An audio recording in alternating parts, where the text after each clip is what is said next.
అమ్మా ఇవే అమ్మా అద్భుతమైన ఫలాలు. ఇవి చూడ్డానికి చాలా రుచిగా అనిపిస్తున్నాయి. కానీ నేను ఎలా తినాలి? ఇవి చాలా ఎత్తులో ఉన్నాయి. కన్నయ్య, ఇప్పుడు మీ అమ్మ చేసే అద్భుతం చూడు. నీకీ ఫలం తినాలని ఉంది కదా?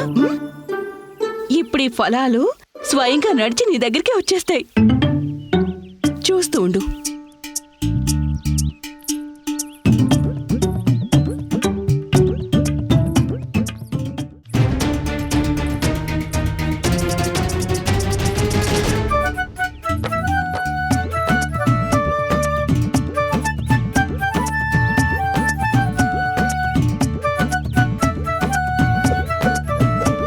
ఆగు యశోద,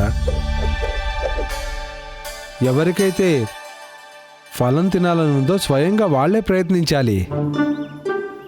మీరు చెప్పింది నిజమే. కన్నయ్య, తీసుకో. ఇప్పుడు దీన్ని గుండ్రంగా తిప్పుతూ గట్టిగా విసిరాలి. వెయ్.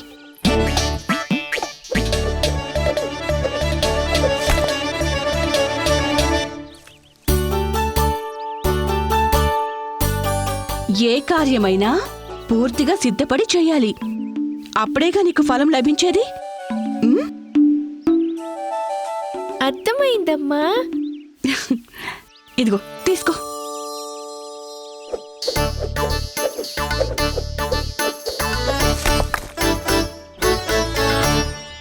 ఈసారి అంతా సిద్ధపడే ఉన్నాం కదా, కానీ అక్కడి దాకా వెళ్ళలేదు.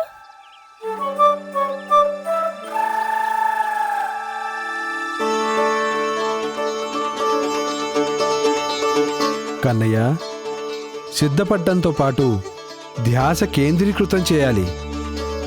లేదంటే ధ్యాస మళ్ళీపోతుంది. ఇక చివరికి మిగిలేది అసఫలత మాత్రమే. ఇప్పుడు నీకు ఏ కొమ్మలో నేరేడు పండు కావాలో దానిపై దృష్టి పెట్టు.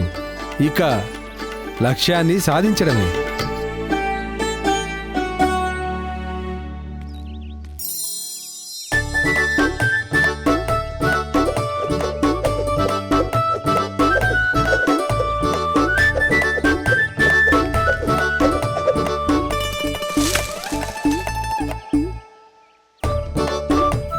ఇది కదా మా కన్నయ్య. ఇప్పుడు తాడు పట్టుకుని నేరేడు పళ్ళని నీ వైపు లాక్కో. వెళ్ళు.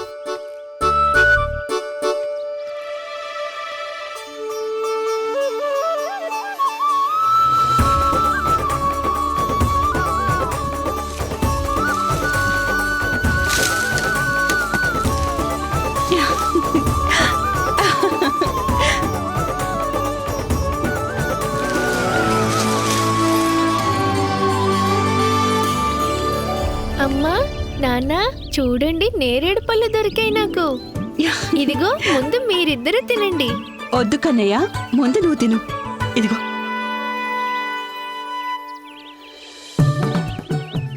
పండుతో పాటు ఏదో చేదు చేదుగా ఉండమ్మా. దాన్ని తినకూడదు కన్నయ్య, అది విత్తనం. ఇలా ఇవ్వు, ఉమ్మేసి. ఈ నేరేడు పండులోంచి వచ్చిందేంటి? కన్నయ్య, ఇది నేరేడు పండు విత్తనం. ఎలా అయితే మామిడి పండులో టెంకుంటుందో దాన్ని మనం తినేం కదా, అలాగే నేరేడు పండు గింజలు కూడా తినకూడదు. నా నోరు నీలంగా అయిందా అమ్మా? నీలం కాదు, నేరేడు నీలం కొంచెం అయింది. నాకింకా రంగు కావాలి. రా, నేను తినిపిస్తాను. దా, పద.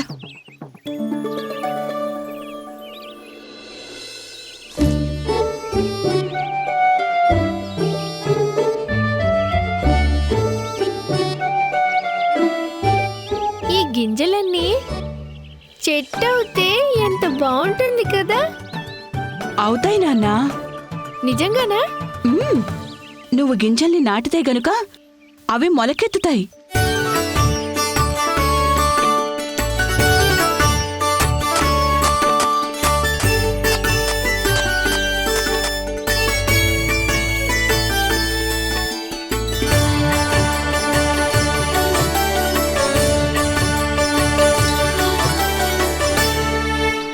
ఎప్పుడైతే గింజను భూమిలో నాటుతావో అది మొక్కగా మారుతుంది.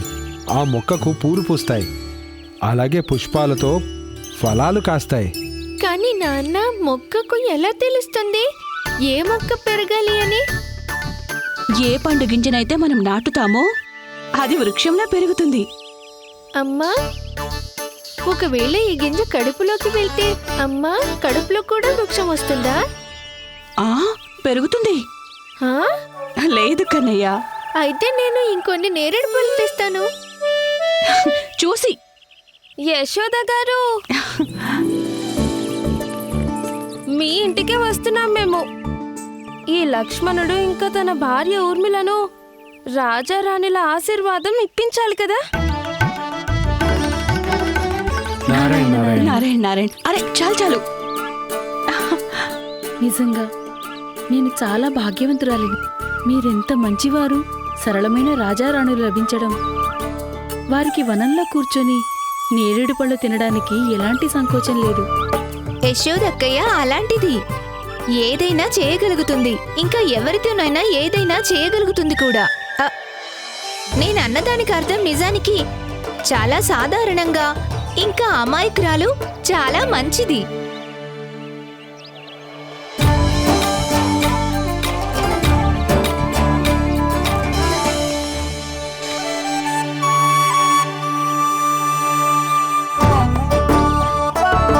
అవును నందరాజు గారు, ఇది చిన్న కానుక. ఊర్మిళ, అరే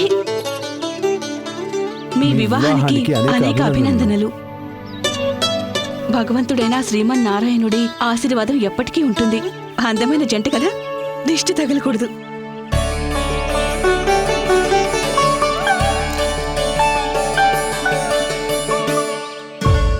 చూస్తుండు, తన ముత్యాల హారం గురించి మళ్ళీ మొదలు పెడుతుంది. లేదులే వదినా, ఆ ముత్యాలు చూసుకోవడమే సరిపోతుంది. ప్రతి చిన్న మాటకి తను భావగతిలో పడిపోతుంది. ఊర్మిళ, నీకేదైనా కష్టం ఉంటే ఎప్పుడైనా సరే, ఏదైనా కావాలంటే తిన్నగా నా దగ్గరికి వచ్చేయ్. నన్ను నీ పెద్ద అక్కయ్యనే అనుకో.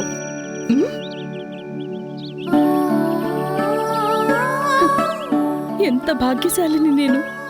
శ్రీమన్నారాయణుడి కరుణతో ఎంత మంచి ఊరు దొరికింది, ఎంత మంచి రాజారాణి దొరికారు, ఎంత మంచి ఇల్లు, ఇంకా ఎంతో మంచి భర్త దొరికారు. నీకు తెలుసా అక్కయ్య, తను ఎంతో అమితంగా ప్రేమిస్తారు నన్ను. ఇలా చూడండి, ఈ ముత్యాల హారం ఇది పతిదేవుడు మొదటిసారి ఇచ్చిన బహుమతి. ఇది చాలా విశేషమైంది. తనెంత అమాయకురాలో. తనని ఎందుకు ఆట పట్టిస్తున్నారు? ఇక ముందు ఎవరైనా ఇలా చేస్తే చూడండి నేనేం చేస్తాను. జాగ్రత్త. అక్క,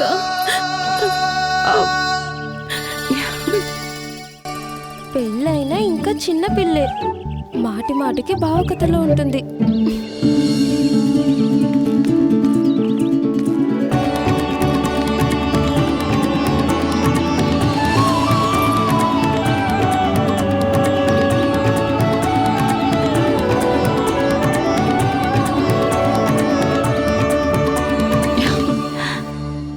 కన్నా, ఇటు చూడు. ఊర్మిళ అత్త. నారాయణ నారాయణ చెప్పు. నారాయణ నారాయణ. మీకు సుస్వాగతం కొత్త అత్త. నందరాజు గారు, నేను వెళ్తాను, ఆలస్యం అవుతుంది. ఊర్మిళ, నువ్వు వాళ్ళతో వచ్చేయి.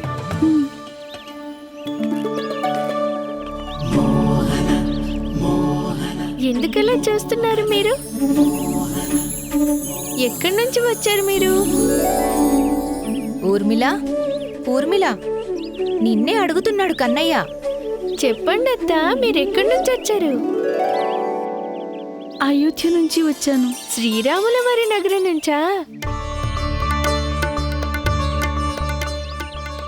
వీడు మిమ్మల్ని ఇంకా ప్రశ్నలు అడిగే లోపే మేమిక ఇక్కడి నుంచి వెళ్తాం. మేమొచ్చి చాలాసేపైంది. కన్నయ్య, వెళ్దామా? జాగ్రత్తమ్మా. నారాయణ నారాయణ. నారాయణ నారాయణ. ఆగమ్మా. ఏమైంది కన్నయ్య? తను మొదటిసారి మన ఊరికొచ్చింది. మనం మొదటిసారి తన్ని కలిసాం, మరి ఏమీ ఇవ్వలేదేంటి? కానీ ఇవి తీసుకోండి, అద్భుతమైన ఫలం ఇవి. మీకిది నా కానుక.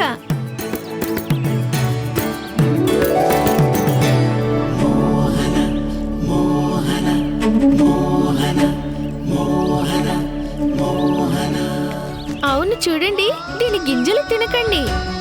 కావాలంటే వీటిని నాటవచ్చు. ఇలాంటి అద్భుతమైన ఫలాల చెట్లు బోల్డన్ని మొలుస్తాయి.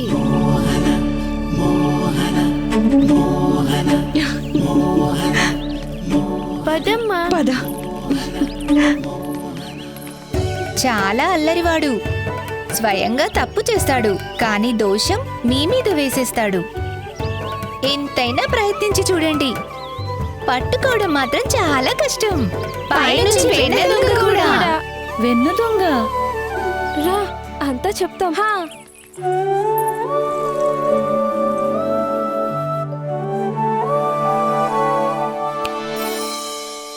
ఏం ఆలోచిస్తున్నావు కన్నా? మన ఊరికొచ్చిన అతిథి గురించి ఆలోచిస్తున్నానమ్మా. ఎంత మంచిదో కదా తను. ఎంతో మంచిది. పైనుంచి చాలా అమాయకురాలు కూడా. చాలా భావుకత ఉంది. అలాగే తన ముత్యాల మాల ఎంత ప్రియం. కానీ కన్నా నా దగ్గర ఇవ్వడానికి ఏమీ లేదు. కానీ నువ్వు నేరేడు పళ్ళిచ్చి ఎంత మంచి పని చేశావో. నిజంగా అలసిపోయావు కదా? ఎంత తిరిగేశావు ఇవాళ? కాసేపు పడుకో. నువ్వే నిద్రపుచ్చు. రా, పడుకో.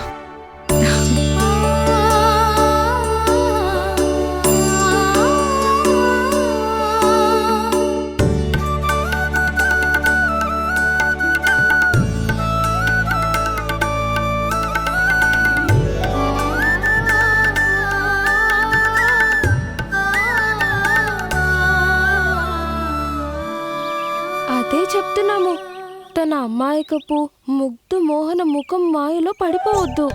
ముందు మనసు దోచుకుంటాడు, ఆ తర్వాత వెన్న. వెన్న దొంగతనం కథలు విని నాకు అనిపిస్తోంది మీరంతా ఎంత అదృష్టవంతులు అని. మీ ఇంట్లో అలా జరిగింది. నిజానికి నా పెళ్లి కూడా ముందే జరిగి ఉంటే నా ఇంటికి కూడా వెన్న దొంగతనానికి వచ్చుండేవాడేమో రాజకుమారుడు అనిపిస్తుంది. ఈ మాట అనుకునే ముందు 10 సార్లు ఆలోచించుకో ఊర్మిళ. అలా ఎందుకక్కయ్యా?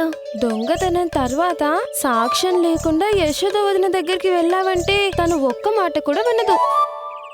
ఆరోపణ చేసేది నువ్వే, శిక్ష కూడా నువ్వే అనుభవించాలి. ఒకవేళ ఆవిడ నీతో మాటలు కూడా మానేయొచ్చు. దాని గురించి ఆలోచించనే వద్దసలు. మీ అందరి దగ్గర దాచగలను, కానీ నాకు నేను ఏం దాచగలుగుతాను? నాకైతే అనిపిస్తుంది నేను కూడా అనుభూతి పొందాలని, ఏదైతే మీ అందరూ పొందారో.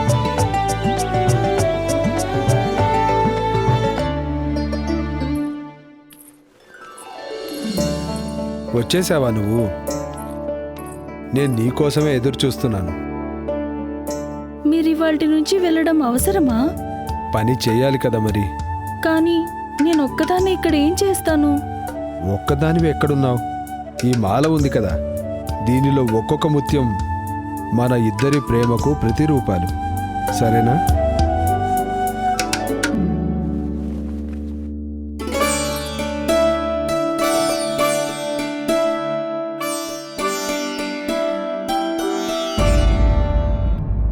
ఈ మాట అనుకునే ముందు 10 సార్లు ఆలోచించుకో ఊర్మిళ. అదే చెప్తున్నాము, తన అమాయకపు ముగ్ధు మోహన ముఖం మాయలో పడిపోవద్దు. ఏదో ఒక పనిలో నిమగ్నం అవ్వాల్సిందే నేను. లేకపోతే నేను తన గురించి ఆలోచిస్తూ ఉంటాను. ఎంత బావుంటావు నువ్వు. నిజంగా నా చేత్తో నీకు వెన్న తినిపిస్తే ఎంత బావుంటుంది. ఎంత బావుంటావు నువ్వు. నిజంగా నా చేత్తో నీకు వెన్న తినిపిస్తే ఎంత బావుంటుంది.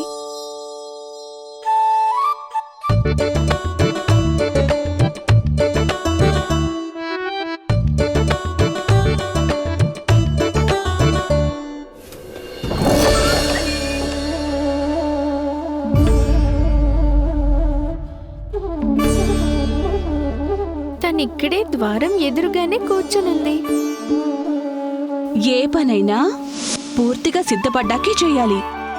అప్పుడే చేసిన పనిలో సఫలత ఉంటుంది.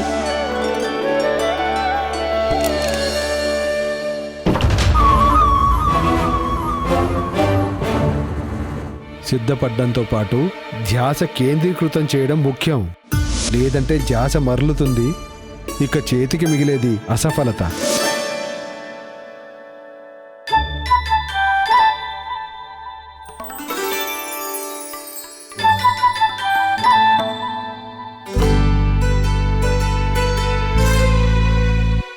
ఎంత మంచి సుగంధం వస్తుంది. ఇది నేను గట్టిగా అనేసానా? ఏమీ అనడం లేదేంటి?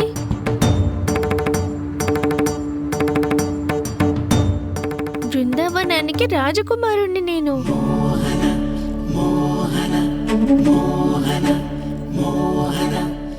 ఇవాళే తయారు చేసావా ఇది? ఆ, ఇప్పుడే తయారు చేశాను నేను.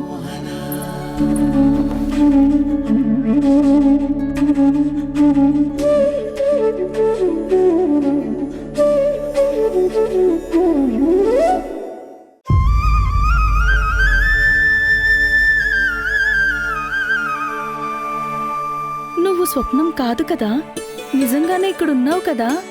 స్వప్నంలో వెన్న తినడం అనేది ఆలాపన. రుచి తెలిసేది అప్పుడే కదా. నిజంగానే నేను వెన్న తిన్నప్పుడు. నువ్వు నా ఇంటి లోపలికి ఎలా వచ్చావు? బయట నుంచి. కానీ ఎందుకు? ద్వారం తీసి ఉంది కదా. ద్వారం తీసి ఉంటే నువ్వు లోపలికి వచ్చేస్తావా? ఈ బృందావనానికి రాజకుమారుణ్ణి నేను. ఇక్కడి ప్రజల క్షేమం చూడడం నా కర్తవ్యమవుతుంది. దొంగెవరైనా లోపలికి దూరిపోయాడేమో అని చూద్దామని వచ్చాను. అలా చూస్తూ చూస్తూ స్వయంగా నువ్వు వెన్న దొంగిలించేశావు. నేనెక్కడ దొంగతనం చేశాను? అవునా? నువ్వు దొంగతనం చేయలేదా? అయితే నీ చేతికి ఈ వెన్న ఎక్కడి నుంచి వచ్చింది? అది నా చేతి కడియం. వెన్నకొండలో పడిపోయింది. దాన్ని తీసుకున్నాను. అబద్ధం చెప్తున్నావు నువ్వు. స్వయంగా మీరే చూడండి.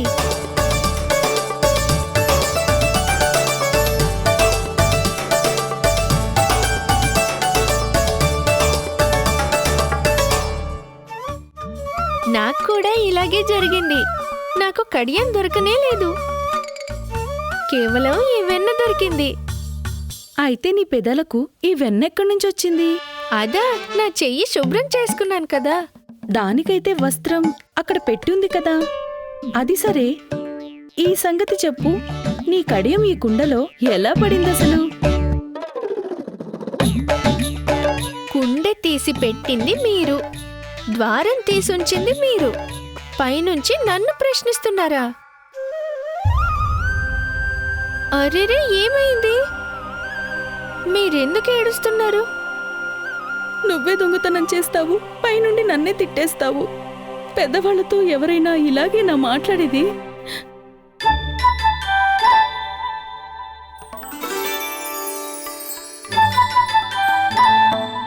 సరేలే, మీరింక ఏడవకండి. అమ్మ చెప్తుంటుంది, తప్పు చేసినప్పుడు ఏడవకూడదు. ఆ తప్పుని ఒప్పుకొని పాఠంగా నేర్చుకోవాలని. తను నన్ను దొంగని చేసేశాడు.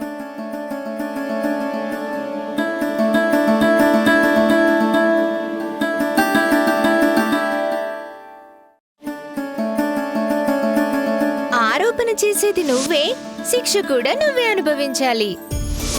ఏది ఏమైనా సరే, వెన్న మాత్రం చాలా రుచిగా తయారు చేశారు.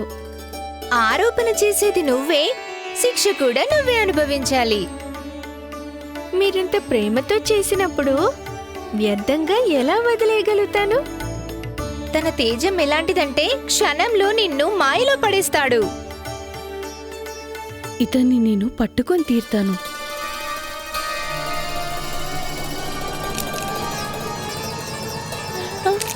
ఆగు కృష్ణ!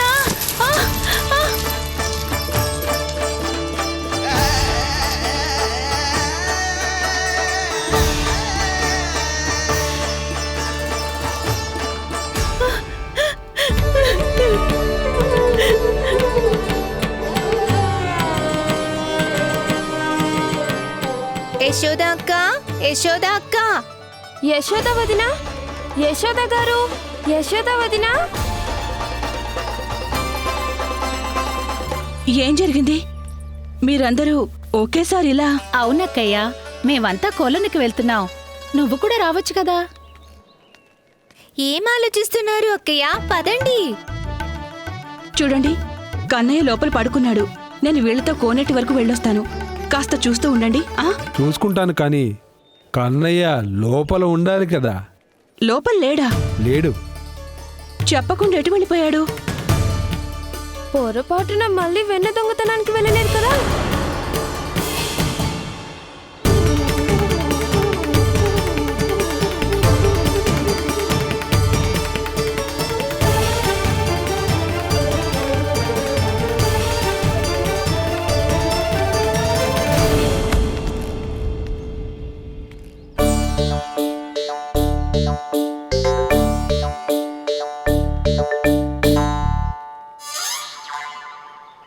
అయ్యో కృష్ణ, నువ్విక్కడేం చేస్తున్నావు?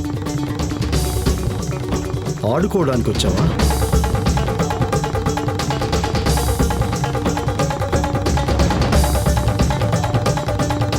కానీ నీ సకులేరి నిన్ను వదిలేసి ఇళ్ళకి వెళ్ళిపోయారా? సరేలే, పర్లేదు. పద, నిన్ను నేను ఇంటికి తీసుకెళ్ళిపోతాను.